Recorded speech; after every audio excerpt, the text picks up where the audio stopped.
same, that, you might as well copy and paste what you just wrote, in the next 6 months, and the next 6 months, and the next, that's what we're doing here. By the way, you are a fiscal conservative because you want Gina and I to pay your bills, FYI. Never in my life had someone ask me for that except you. Well, Gina, you always say that the government shouldn't pay for people's bills, that communities and individuals should step up. I do say that. I'm channeling you. I'm doing exactly what you've called us to do. Touche, Terrence. Absolutely. I'm so sick of funding the government. I want them to eliminate the Fed and the Department of Education and cut welfare unless people work and all the rest of it. Anyway, you guys have a great weekend. Colby says goodbye. Yeah. War Room is up next. Colby. Hug your children. Love God. Pet your puppies. Go boldly now. Live the truth, everybody. Got to do it. Colby's excited for War Room. Oh, he's just, look at him. Look at him.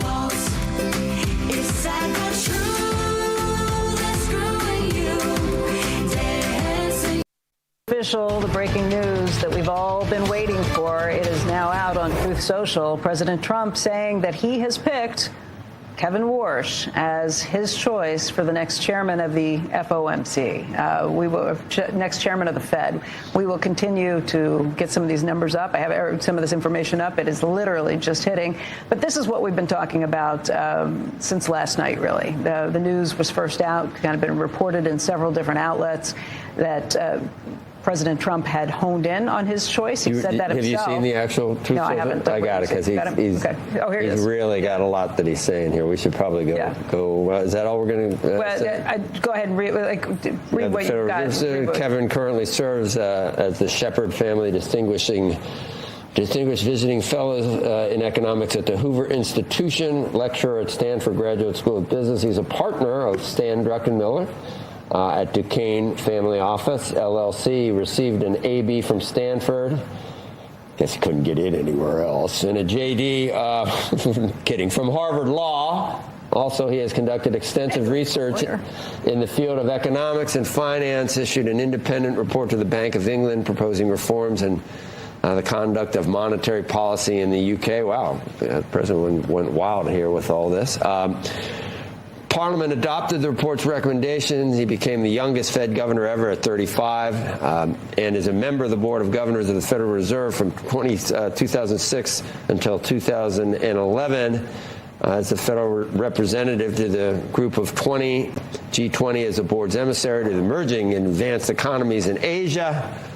This is really long. In addition, he was administrative governor, managing and overseeing the board's operations, personnel, and financial performance.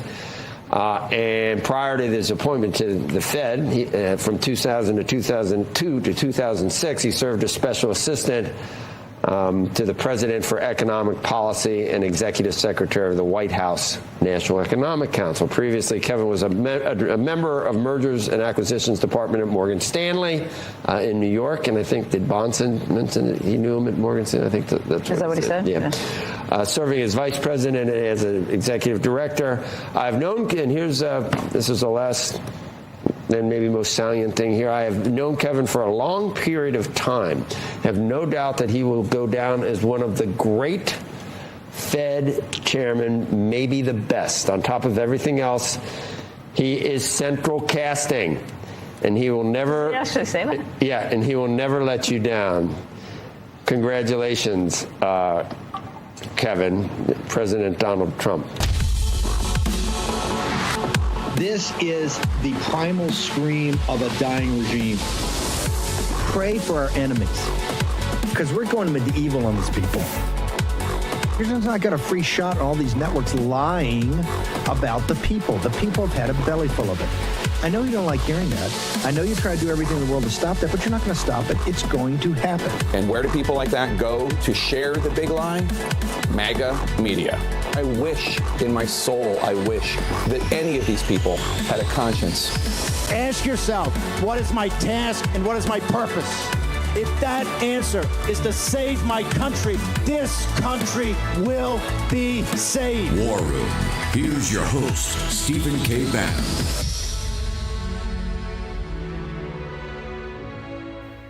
It's Friday, 30 January, year of our Lord, 2026. kind of an avalanche of news. We're going to get through all of it with some of the top experts in the country. Obviously, one of the most important picks in President Trump's term will be his chair of the Federal Reserve. Kevin Warsh was the cover bid when we went through this exercise last time, 2017, 2018, when Mnuchin pushed Powell. There was others of us that were very pushing Kevin Warsh at the time. John Taylor and Kevin Warsh. John Taylor of Stanford, Dave Bratt's guy, and Kevin Warsh are the two cover bids. I happen to believe that Kevin was really in second place and Taylor in third, but there is dispute over that. However, we've come a long way since 2017 and 18.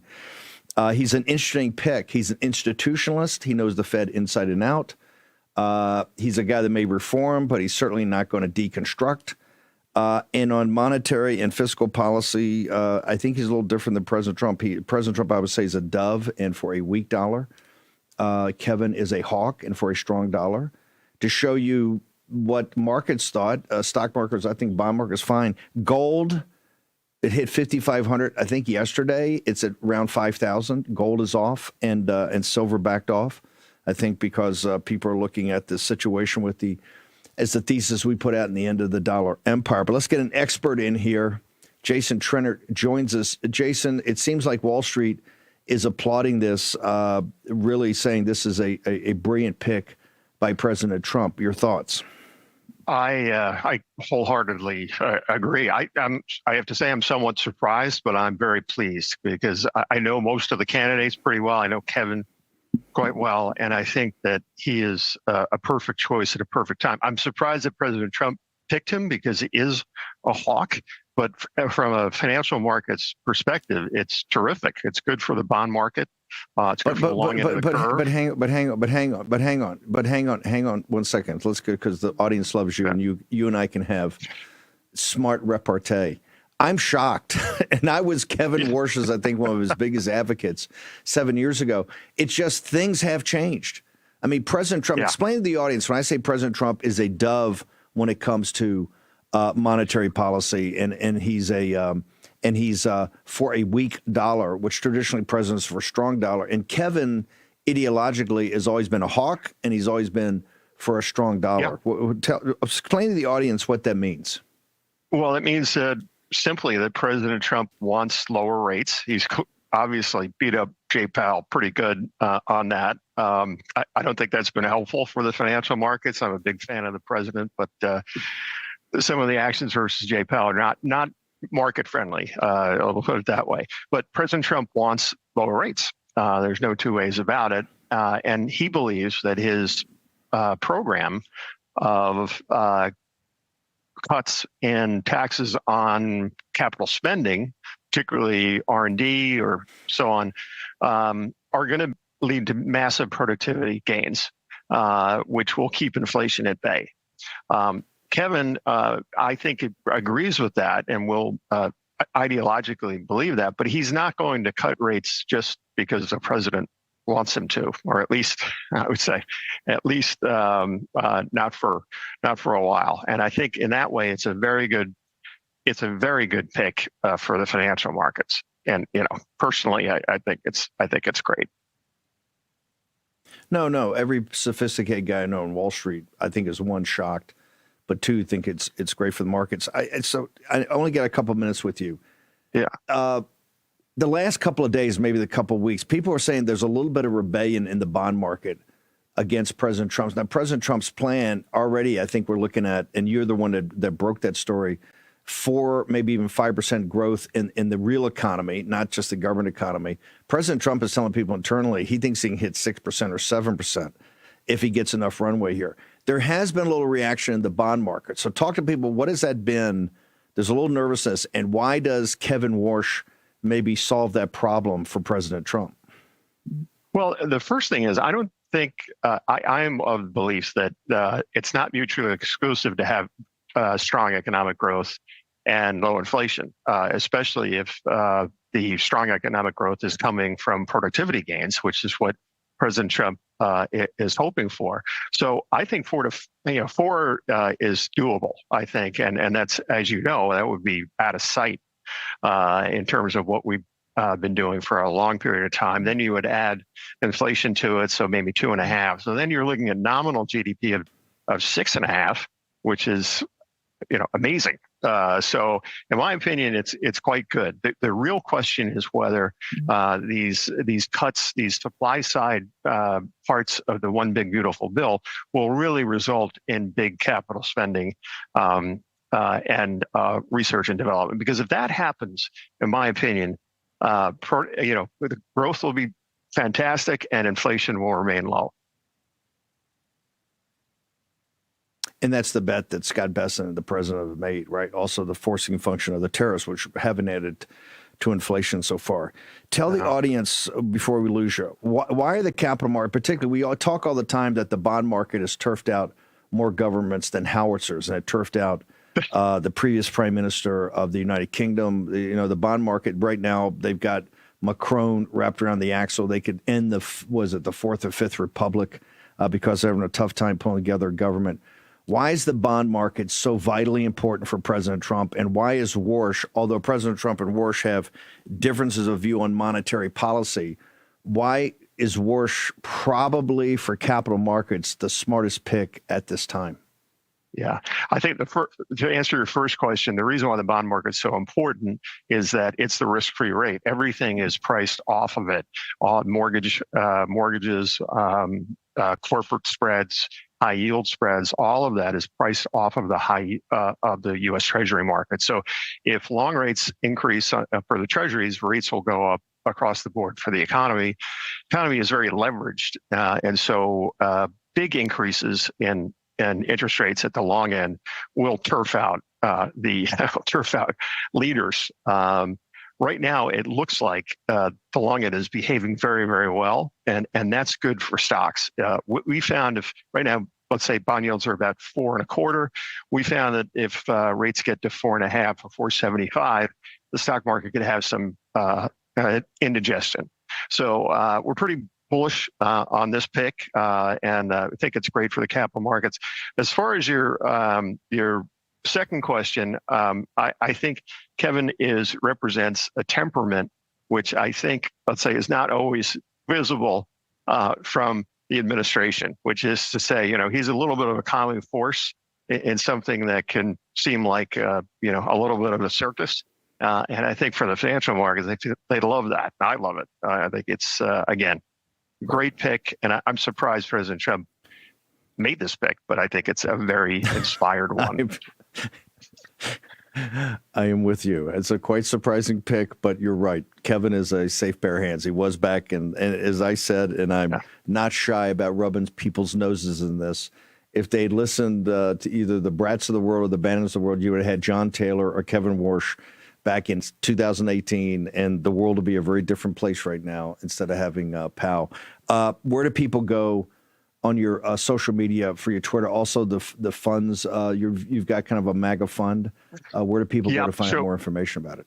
So they can just go to strategisassetmanagement.com. The symbol is SAMT for the thematic portfolio, which includes this idea of deglobalization and populism. So that's what we have. Jason, thank you so much. I know you've got a lot of clients to talk to. Thank you for putting us to the top of the pile. Appreciate you. Thank you, Steve. I'll talk to you soon. All right, man.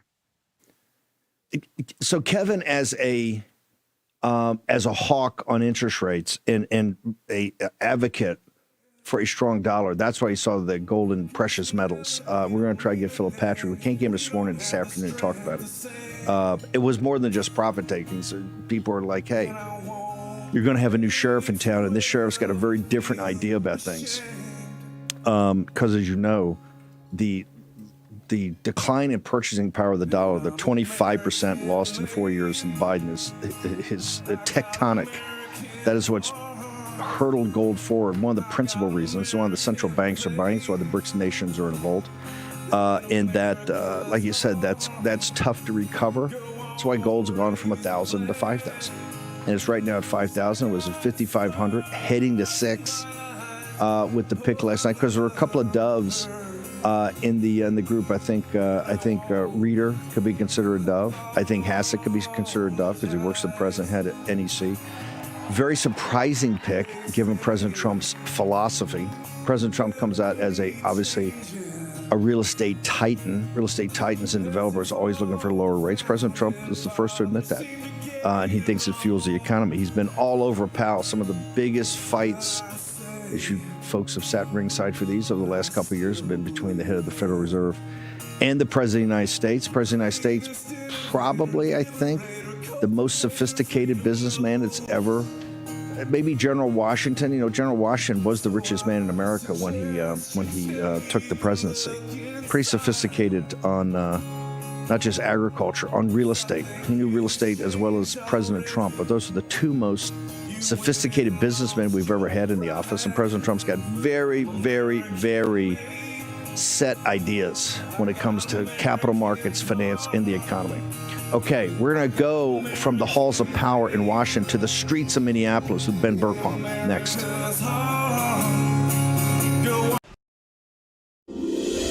This holiday season, Real America's Voice is proud to partner with our friends at Angel Studios for a special giveaway you won't want to miss. As they launch Season 2 of their hit series Homestead, we're giving you the chance to win an exclusive Homestead hat absolutely free. Everyone who becomes an Angel Guild member using our link is automatically entered to the contest. When you join, you're supporting meaningful pro-American storytelling, and you're supporting RAV at the same time. Scan the QR code on your screen right now, or text the word RAVAngel to 75802. After you scan or text, make sure you follow the steps provided. When you complete the steps and join the Angel Guild, you'll be automatically entered to win that exclusive Homestead hat, a perfect holiday gift for yourself or someone you love. Be one of the first 50 people to sign up and win a hat automatically. Hurry while there's still time. So scan that QR code or text RAVAngel to 75802. Happy holidays from all of us at RAV.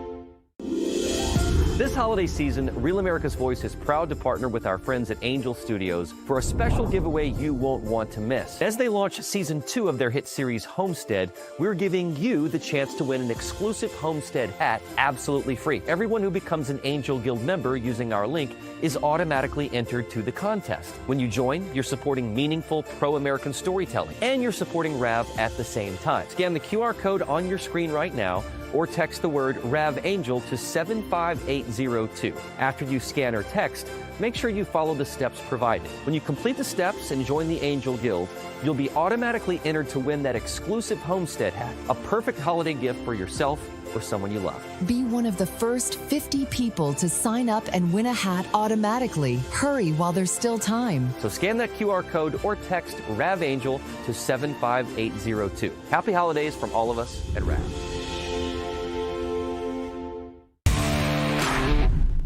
Hey y'all, it's Nancy from Texas. Real America's Voice gives us truth, not propaganda, and we need that.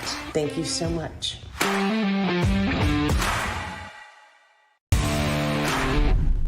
I'm Andy M., and I love Real America's Voice, where my voice counts and your voice counts. That is America's Voice.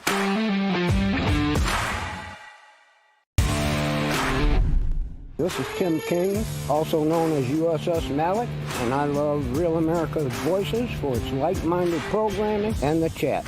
Love you guys.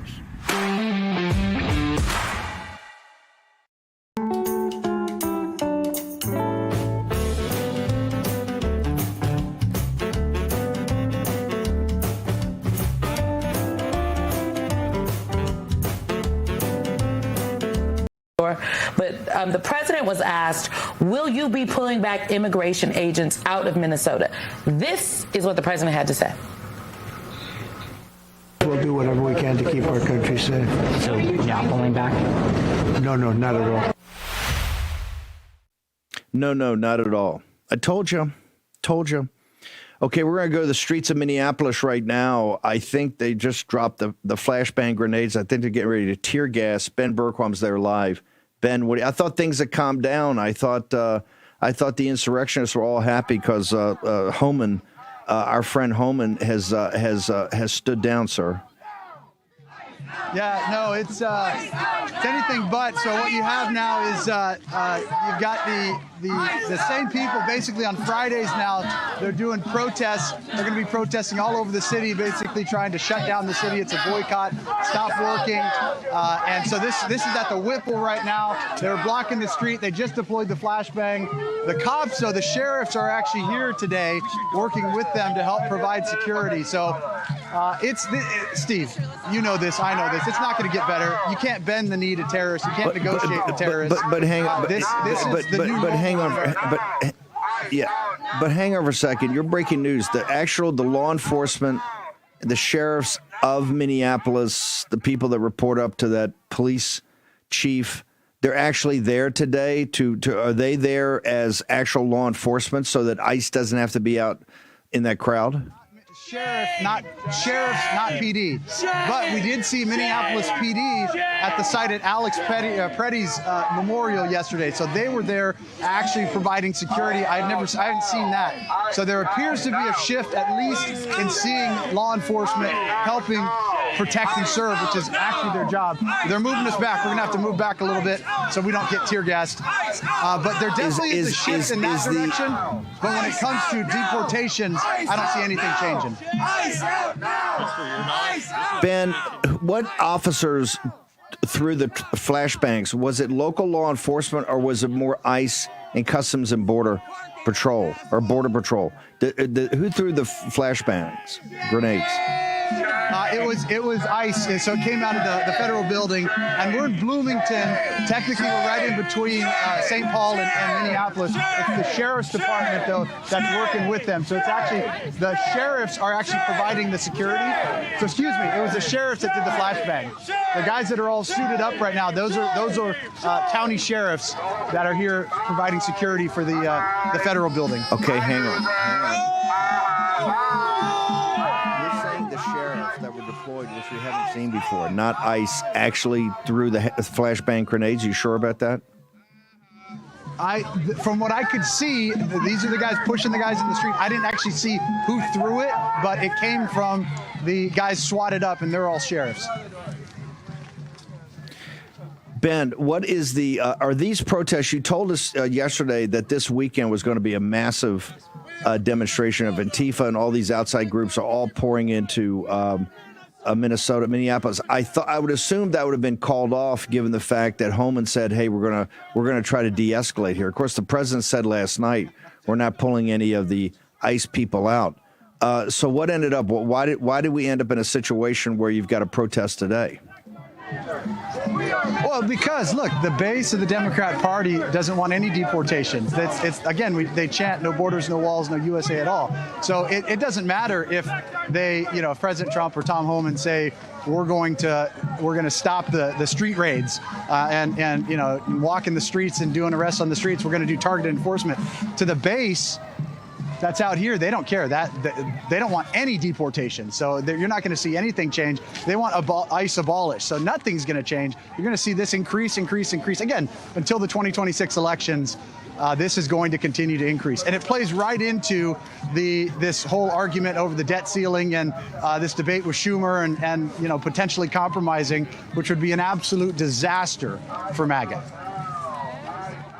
Okay, let me ask you right there. I want to get first. Let me go back to Homan. In your understanding, with your sources, my sources say, hey, they've got all the ICE guys are essentially standing down. They're going to do targeted raids, but right now, no street patrols. Is that, although the president said I'm not withdrawing any ICE officers or any of the 3,000, right now they're not doing street sweeps. They're not doing what we've seen over the last couple of weeks. Is that your understanding? That's what he said, he never answered the question. The question was brought up in the press conference: is that just for Minneapolis, or is that nationwide? As far as I know, that's not well.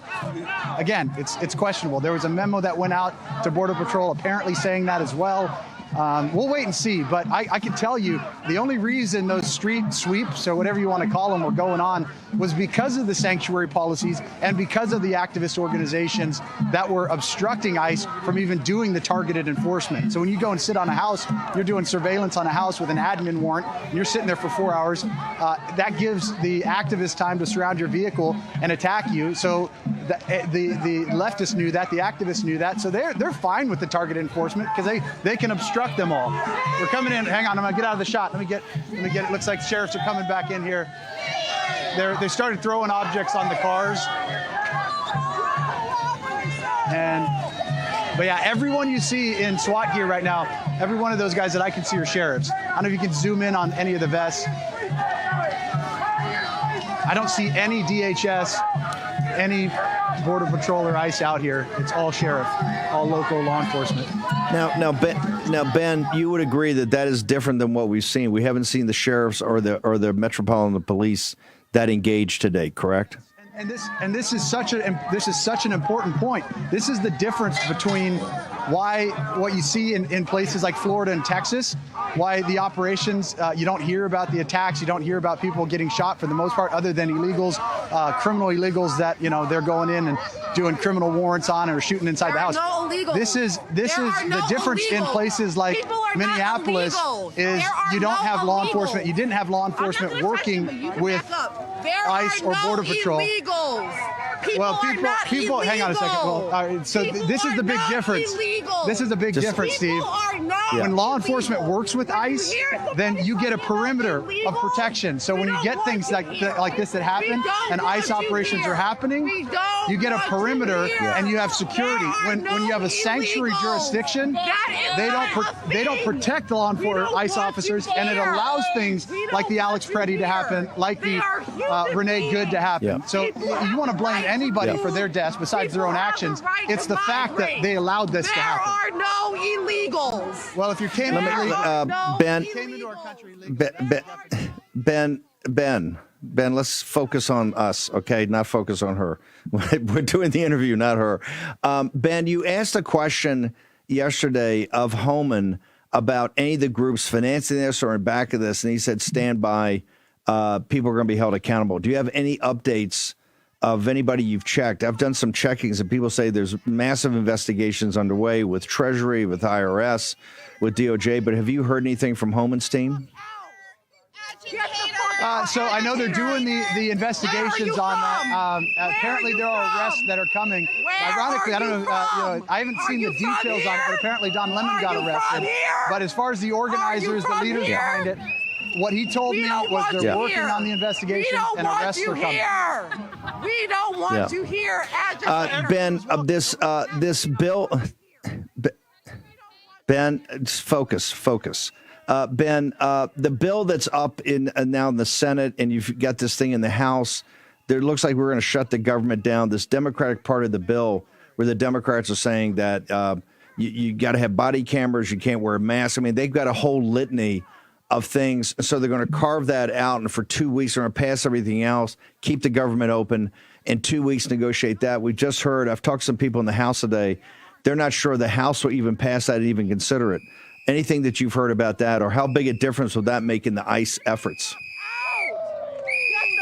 If they pass that bill and they remove those actions, those abilities from ICE, by the way, it is getting a little hostile here, Steve. Just FYI.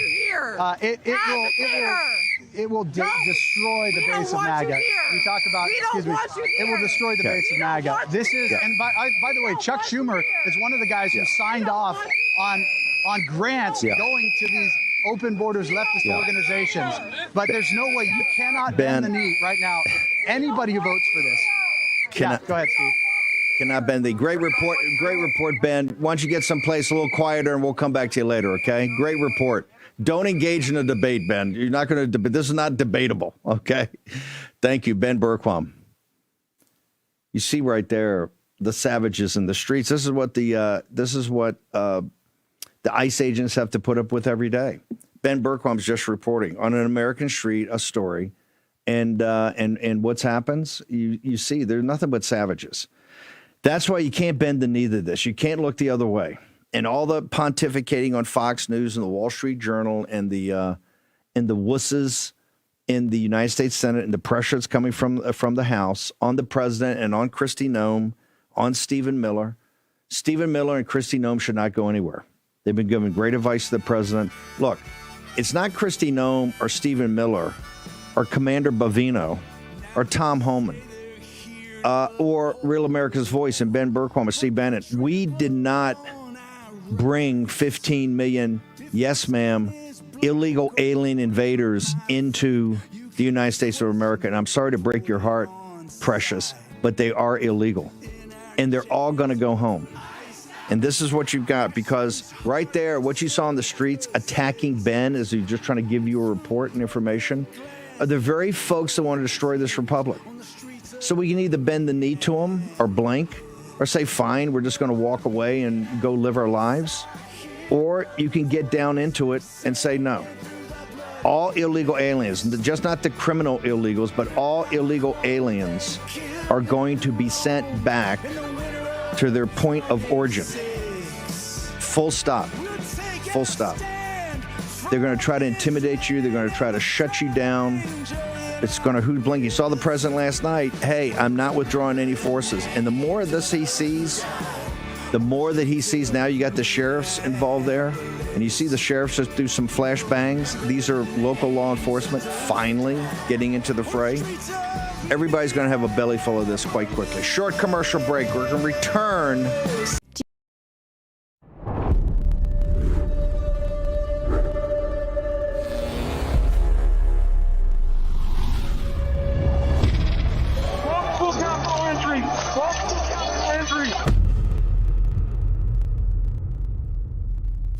The radical left knows exactly what they're doing. They want to steal the election. We're going to walk down Pennsylvania Avenue, and we're going to the Capitol. They need to take back our country. Events in Washington have taken a violent and tumultuous turn.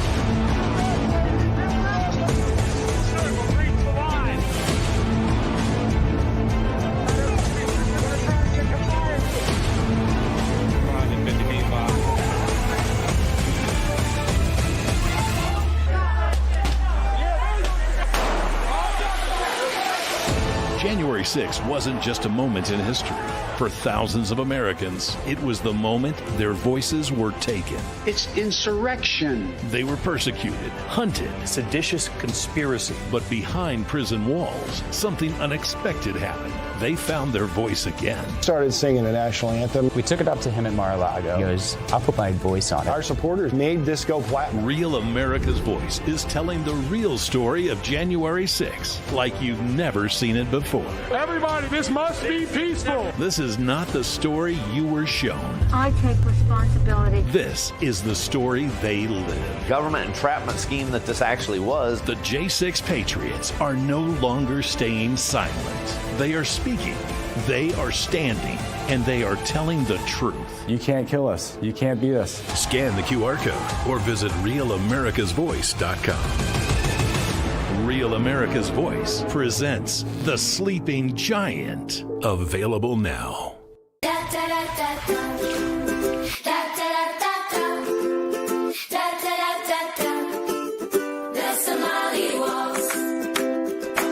Minnesota's headlines are getting wild. Tim Walz and Ilhan Omar are being accused of massive fraud, and it's so bad, all you can do is laugh at this point. So from Real America's Music, the label that brought you the #1 hit, Anthem of the Free, comes a brand new song from singer-songwriter Natasha Owens, The Somali Waltz. Let's make the music industry mad and run this to #1. Scan the QR code or search The Somali Waltz on iTunes and buy it right now. The Somali Waltz, available everywhere.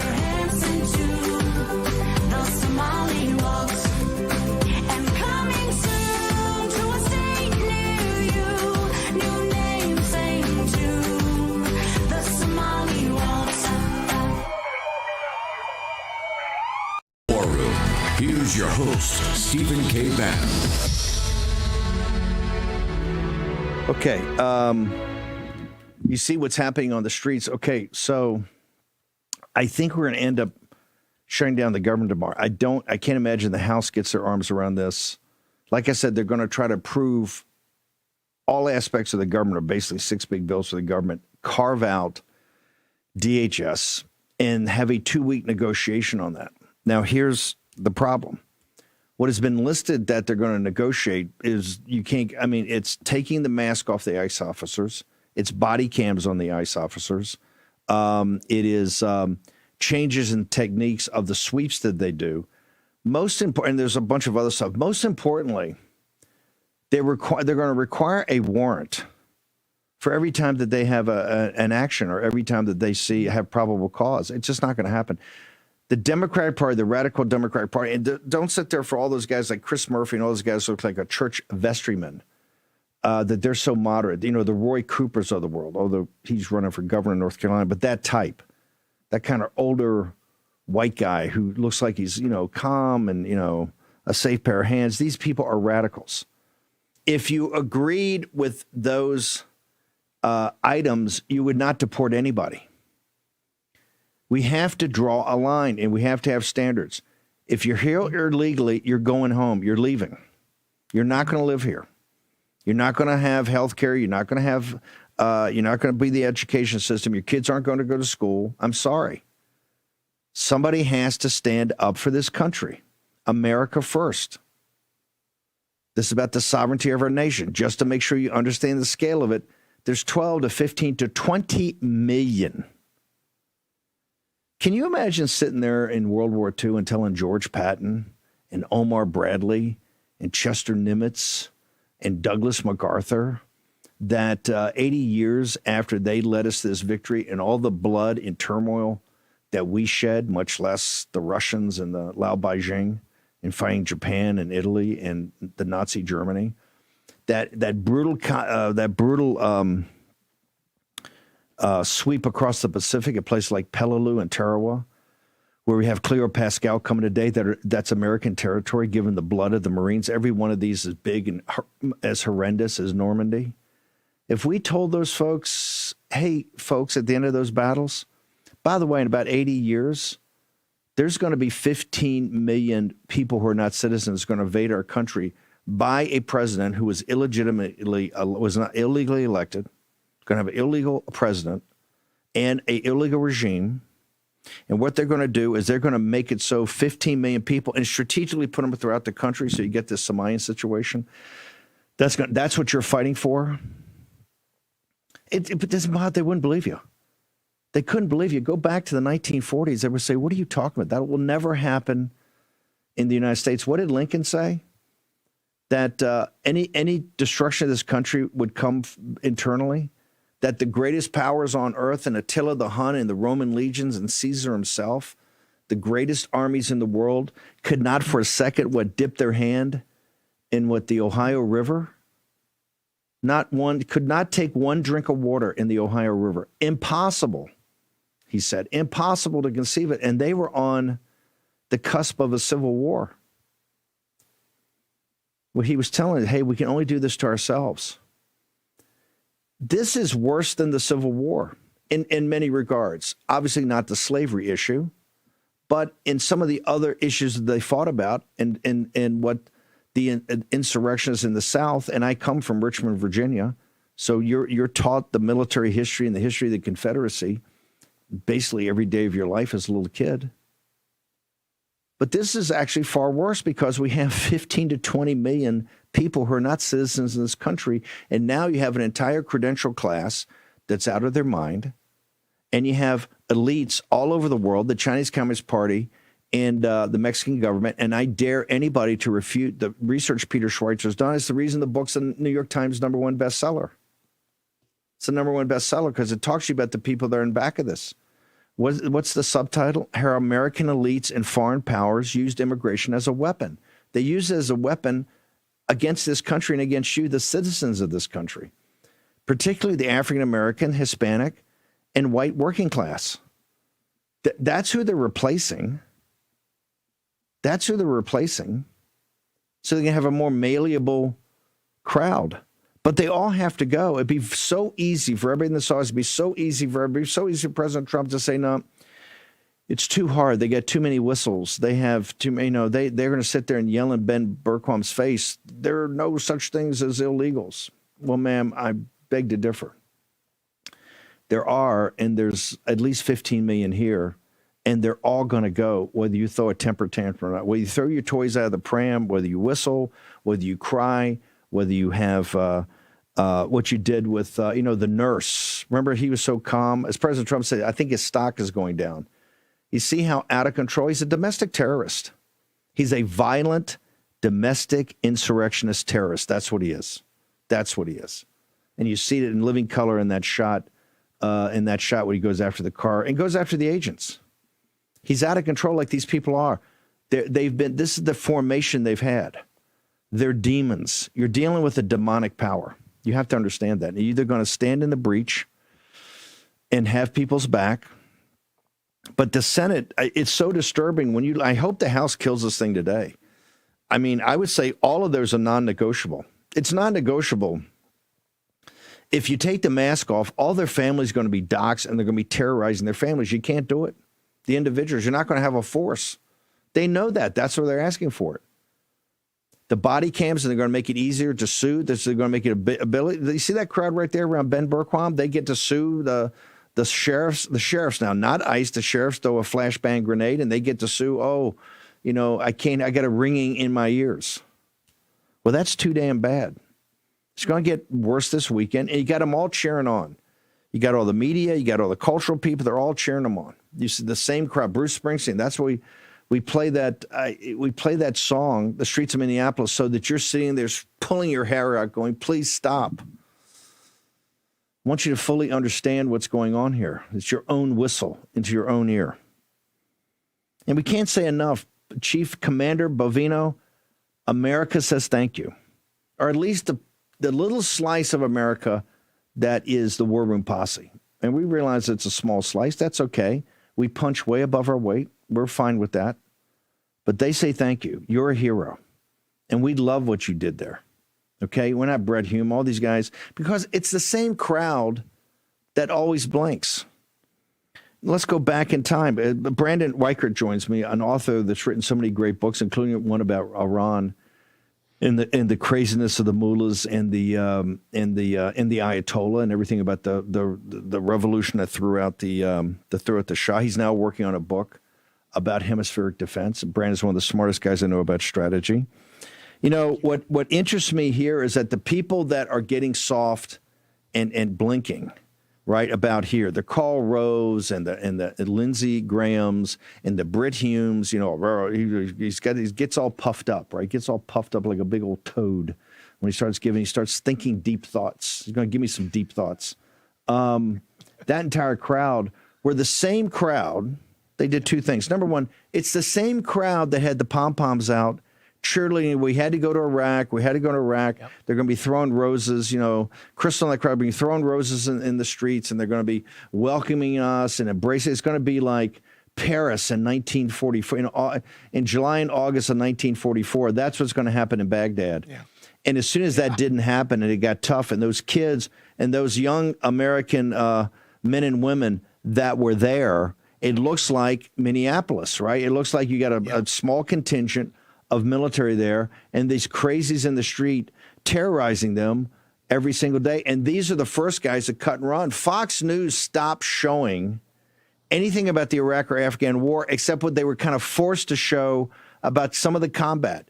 It was pretty obvious. I know because I talked to senior Fox executives time when I launched Breitbart Jerusalem and Breitbart Rome and Breitbart London. They told me, no, what are you doing? Nobody cares about international news. They don't care about that. We can see that from our ratings on when we cover the war. And I said, well, hold it. You guys, we're the biggest cheerleaders of the war. Now that it gets a little tough, you just want to look the other way. And guess what? I'm going to give you a surprise. It's the same cheerleading contingent that want us to go over and bomb the Ayatollah right now. They're foaming at the mouth. They just can't wait to do this. Brandon, what your strategic assessment right now, we are putting the assets into place that would give the president a broad range of options. Your thoughts, sir? I think we're going in. I think, the last time we did it, I got the day and almost to the hour correct of when we did Operation Midnight Hammer, and that's just because I can read the room. Trump is being given really awful advice. He's being given advice from those people you're talking about. We know the president also likes to listen to the Fox News crowd as well. Understandably, it's his generation, and he puts a lot of stock in that. Unfortunately, that group are all on board with this war, and therefore it's created a feedback loop, I believe, in the White House. That carrier that we deployed is positioned just over the horizon, and it's very interesting to me because even though there's all this pom-pom waving, people in D.C. understand that the carrier is highly vulnerable to Iranian anti-ship ballistic missiles, so they're keeping it tucked away right behind Oman, keeping it just out of range, but that won't last for long. But the president, I think, has been given really bad advice, and I think he's going off that advice. And I think in the next week, we're going to be dropping bombs on Iran. And Steve, what that means is those are not going to be limited targeting only nuclear sites. That's going to be targeting the regime. And that's a very different thing than what happened last summer. And that means the regime is going to be in a use it or lose it mentality. They've built up one of the region's largest missile cities. They have missiles that will annihilate Tel Aviv and Haifa. They also have their partners in the Houthis. They also have Hezbollah to the north of Israel. They are going to slam Israel for days. And then they're going to seal off the Strait of Hormuz. And now I've talked to a former Navy submarine captain who poo-pooed this whole thing of mine and said, no, I know these sub-commanders. They've been planning to break open the Strait of Hormuz. But as I pointed out, and he didn't refute this, even a temporary shutdown, and it would be temporarily shut down at least, of the Hormuz Strait, will spike the price of oil catastrophically at a time in which the U.S. dollar is at its weakest. The worst case scenario, Steve, of a Strait of Hormuz closure is $90 to $130 barrel per gallon oil, which basically means that you and I are going to be paying exponentially more at the pump, and that's going to destroy the economy. Look, I just want to go back in time. This is why I was so opposed to the regime change the first time. Israel, they couldn't finish what they started. That's right. We had to become a combatant, and I'm sorry if that hurts people's feelings. I'm just giving you the facts. We had to step in immediately and provide the Aegis cruisers in the Eastern Med. We had to provide Patriots, THAADs, the Navy submarines come up with potentially ability to strike with the Tomahawk missiles. Tel Aviv, and this is a fact, talk to your friends in Israel. Tel Aviv was getting hammered. When President Trump came up with the concept of the massive expeditionary strike of the B-2s and then the submarines with the Tomahawks to, as he said, hit it with total obliteration, of which we now know because the Times of Israel has released the war cabinet meetings. We know that it was not an emergency. It was 2 years, according to what they told the cabinet. But Tel Aviv was getting hammered. This has never been reported really factually. It was getting hammered. I tell you, we're going to take a break. This is one of the reasons President Trump did it, is shut the whole thing down and stop it. That is one of the fears right now. That's why the Israelis didn't push this for a couple of weeks ago. So we'll get into all the technical details. Short commercial break. Big news out of Georgia, too. An amazing report that we're going to have everybody read about what happened down there. Short commercial break. We will fight till they're all gone. We rejoice when there's no more. Let's take down the CC.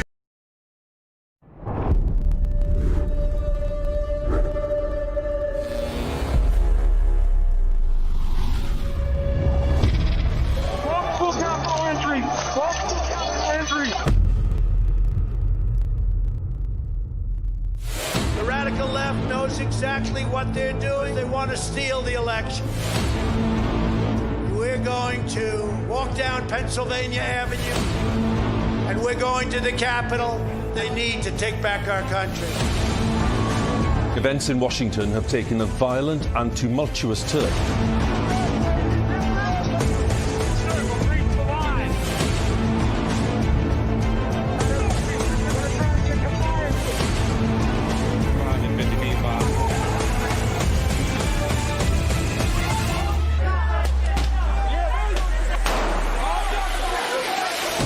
January 6th wasn't just a moment in history.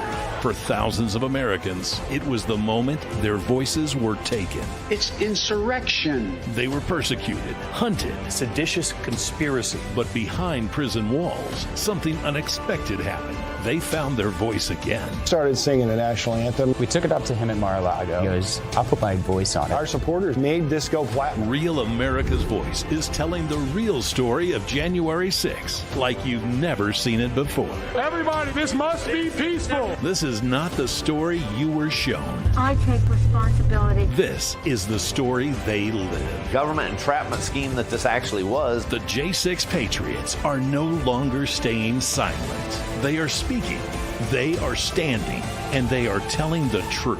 You can't kill us. You can't beat us. Scan the QR code or visit RealAmericasVoice.com. Real America's Voice presents The Sleeping Giant. Available now.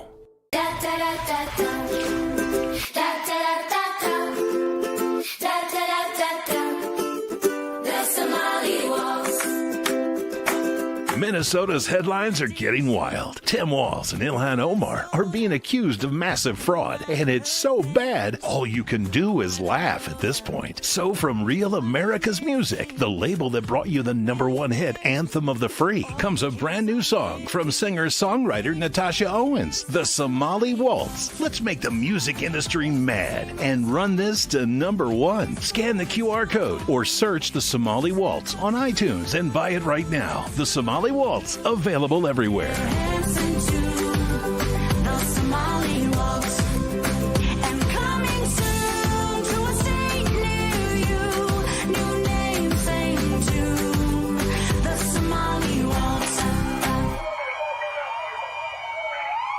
War Room. Here's your host, Stephen K. Bannon.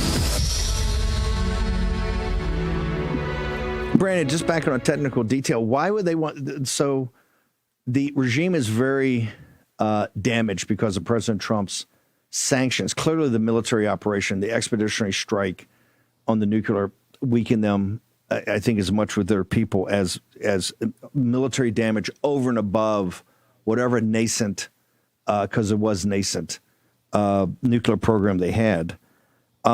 But it's President Trump's sanctions that have brought the country to its knees and brought people out into the streets because the economy is so bad. Why would they stop? Why would they block the Straits of Hormuz? Yes, obviously Qatar, UAE, Saudi, huge. And this is one of the reasons I think UAE doesn't want to go as be gunslingers over there.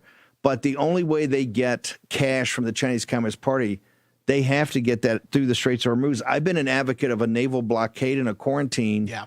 On their oil, because their oil is supposed to be sanctioned anyway. The cash flow they're getting from the CCP. So why would they, if they block Hormuz themselves, surely they put the Gulf Emirates in jeopardy. But those guys got a lot of cash to fall back on.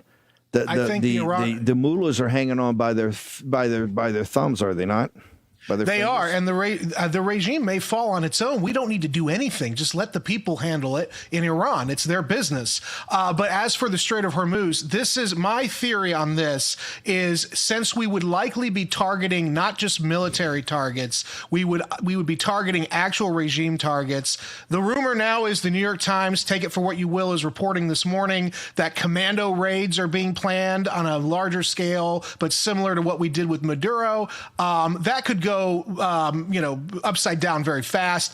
So in that situation, though, it's basically the end of the regime, and we're pushing it over the edge. They're not just going to sit there and take it.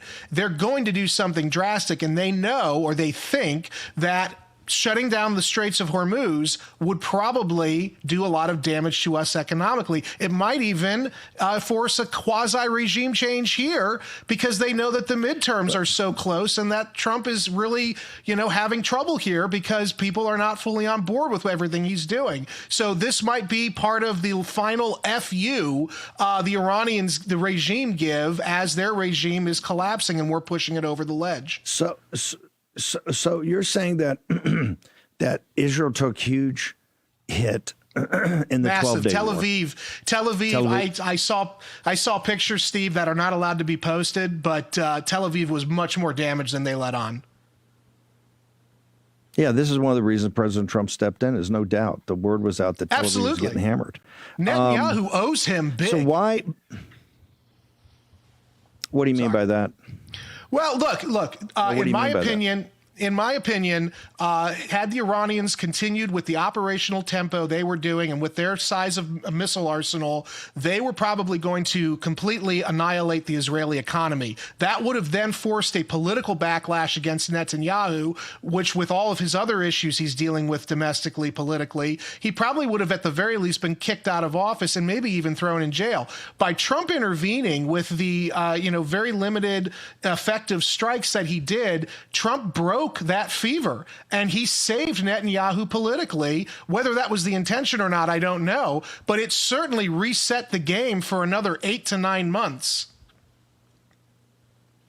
What about why they slowed it down? Supposedly, according to reports, they slowed down a couple of weeks ago when President Trump was thinking of this the first time. They weren't ready.